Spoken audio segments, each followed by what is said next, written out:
back to week 2 of HRCYED.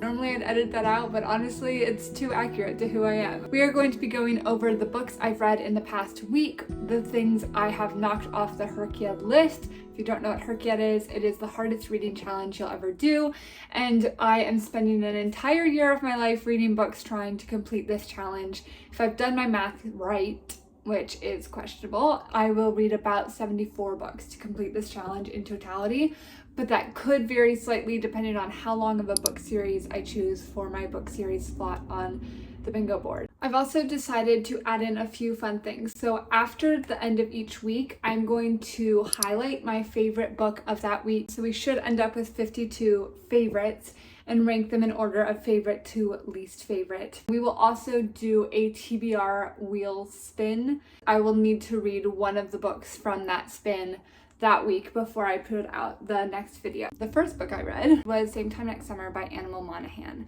The premise of this book is that this woman named Sam has a fiance, she has her job, and she goes to this summer house that her parents have and runs into her high school sweetheart. And as she's going through the process of planning her wedding with her fiance, she kind of is falling in love and rekindling this story with Wyatt, the guy she fell in love with when she was in high school, and their love story.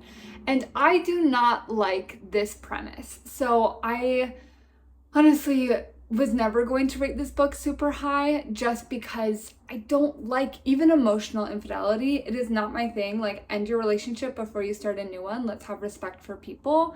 Even if you're not meant to be with them, they're still human beings and deserve human dignity. So this book didn't really stand a whole bunch of a chance with me specifically, just because things I value were not in alignment with the premise, let alone the book in its totality. I gave this book 3 stars. The writing was fine. I found that the characters did fall into the same trope where she's kind of a muted, hard to connect with character, and then she finds the artist and falls in love with the artist, and then her world's kind of opened up. And this book was never going to be for me. And I know people love Annabelle Monaghan's writing.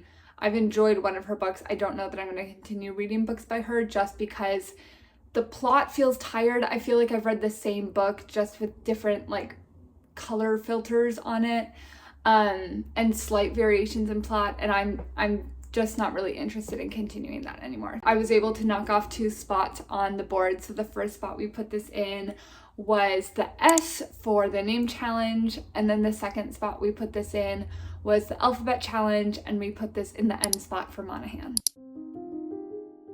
The next book is by an author that I have been very interested in reading his works, and that is Fredrick Backman.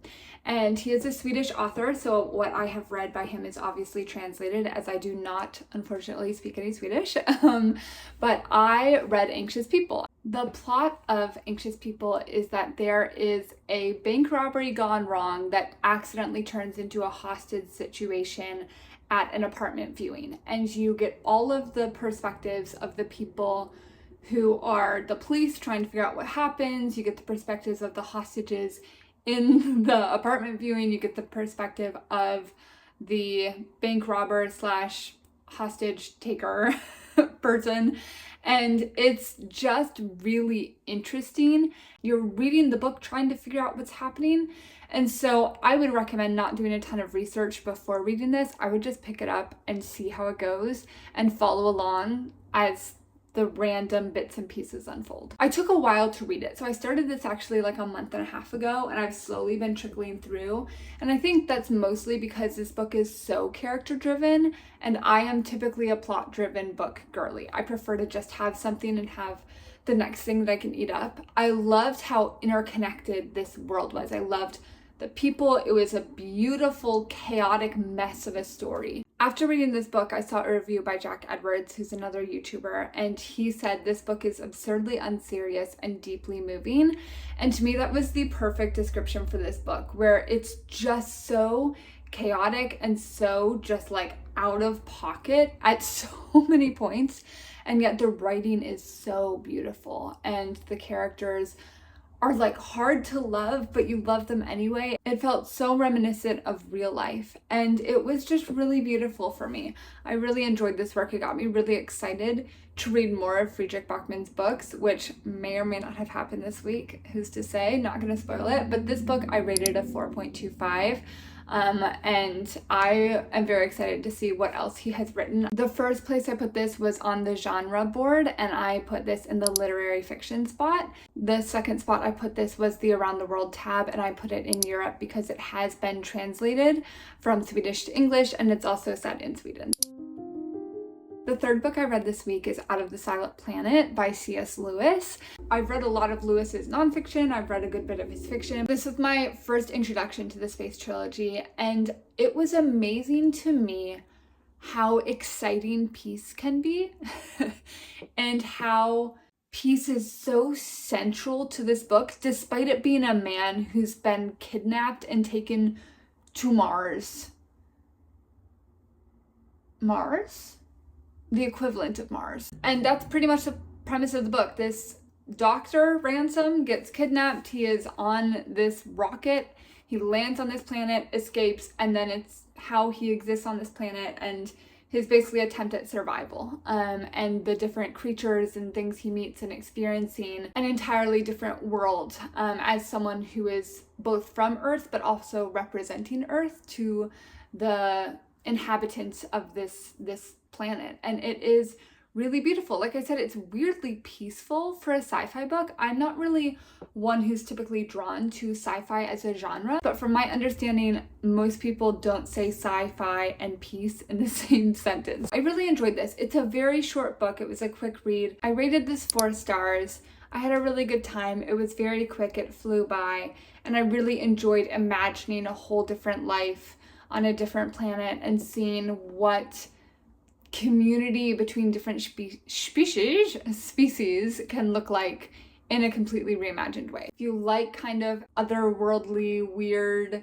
sci-fi with a Christian theology background, then this is the book for you. I know that's a very niche combination of things, but I had a good time with it. I'm not sure if I'll continue the series, mostly because the genre is just not really for me, but that has nothing to do with the writing or the story itself. The first spot I put this was in the genre category, and I put this for sci-fi. And then the second spot was in the by the hundreds category, and this one means the length of the book. So if it's in the hundreds, 2 to 299, 300 to 399, and I put this in the 100s category because I imagine this will be among the shortest books I read in this series, and I wanted to get that slot filled. The fourth book I read this week is The Ministry of Time, and this was a 5-star prediction for me. I had seen multiple booktubers read this book and love this book and rave about this book, and so I was really excited to dive into it. And this is another book I started a while back and just soft DNF'd it, and so I picked it back up this week and finished it. I wanted to love this book so badly, and I could not find my way into it. It felt like the book wanted to be included in conversation about race, but it wasn't willing to actually join the conversation. It felt like it stood on the sidelines of the conversation and like softly cheered it on without actually like making a stance or saying what it wanted to say. And so it was really frustrating to read. And I think part of that was also the writing style is written retrospectively. So the characters are telling you what's happened, even though they already know where the story's going and they know the final result. And so it felt like there was so much of the book where I was getting hints at things that hadn't happened yet, and I was like trying to piece it together, and it just lost me. Things were happening that I was supposed to get and I wasn't getting it, which made me feel unintelligent, which like that's my own things that I need to deal with, and I get that. But it just did not leave me like grasping for the next page. It left me going like, I don't like how this author makes me feel. I don't like the experience I'm having reading this book. And there were multiple times where I was like, do I need to go and reread the beginning part of this book to actually understand what's happening? By the time you get to like the last quarter of the book, I felt like I had no idea what was going on. And I was supposed to have like figured it out already.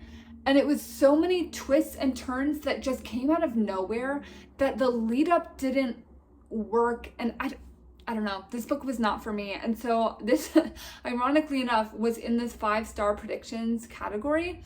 So I put it in, but only as 3 stars. So I did not rank this book very highly. I ranked it at 3 and not below because I thought the writing was quite good in terms of the voice of the author and some of the phrasing and words that they strung together. That was really good. I wish that they had committed more to like the race and politic conversation that they were dancing around, because it felt like we were all tiptoeing on a lot of things without engaging with any of it.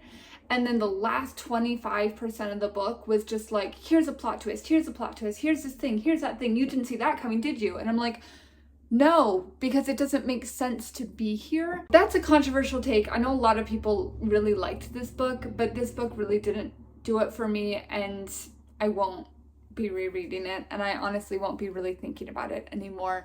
And that makes me sad because I really went into it wanting to love it. The second spot I put this book was on the Rainbow Cover Challenge, and I put it in the black slot. Those are my 2 spots for this book, and let's move on to the next. Now, as I very subtly hinted, I did in fact read another Fredrik Backman book this year. Well, true, but I meant week. I read My Friends, and this book was phenomenal. I could not get over the writing and the lyrical nature of Backman's words and sentences just flow. I enjoyed this book immensely. I rated this a 4.75 stars. This is a dual timeline book. So you have the young girl aging out of foster care who is an artist and who loves this painting. And then the former timeline, about 25 years prior, you have the story of the kids in this painting that you can see and their story. And then it basically is a book about how those stories interconnect and wind together and what happened before and after the painting and what happened to this girl as she has fallen in love with this painting and really made it a cornerstone for her life and what she wants to do and who she wants to become. So it's a beautiful story. The thing I've noticed having read 2 Fredrik Backman books this week is how beautifully he ties stories together in ways that feel so natural. Backman just puts words together so effortlessly and in a way that is really captivating and also really human. All of his characters have flaws, which I really like, but not flaws to the point where you really dislike reading their points of view, just flaws to the point of like, this is what it is to be a human being and to exist in the world. I put this in the 10-year challenge, and this goes in 2025. It was released this year, but not this month. The other spot I put this was in the alphabet challenge for B for Backman. Those are the 2 spots for this book, and that is the last book I read this week. I decided to add a new segment. I'm going to rank the top book of each week compared to the others. So last week's top book was One Golden Summer. I gave it 4.5 stars. I really, really enjoyed it. And then this week's top ranked book was, by no surprise, My Friends by Fredrik Backman. So I would put My Friends first, and then I would put One Golden Summer directly below. So that is our first and second spot. And then as we keep doing more weeks, as we read more books, we'll see this fill up with more and more favorites. And then because I don't like giving myself enough autonomy, apparently, I am going to be spinning a weekly TBR, which is going to be a book I'm attempting to read this week for this challenge to specifically knock something off. And if you're interested in me reading a specific book, feel free to put it in the comments below. I'll get like a little jar and put all of your suggestions inside the jar. And if I land on the like viewer's pick, I'll pull one of those books out and do my best to read that book. We're gonna spin the wheel to see what I need to read this week. Here we go. It's probably gonna make some noise. So let's see what we get. Ooh, okay, I'm actually excited about this. I know what classic I want to read, and I know the adaptation I want to read with it. So that's a good motivation for me. It may or may not be on my shelf right here. And I have the most beautiful copy of it. I will happily read this week. It is a bit of a chunk, but Austen's really fun for me. I love a good classics moment. So let's go. I'm gonna put my stats up on the screen. I will not likely be reading a full 5 books every week, but that has happened to have been the case the last 2 weeks. And with that said, have a lovely, lovely afternoon, evening, or morning, whatever time it is for you.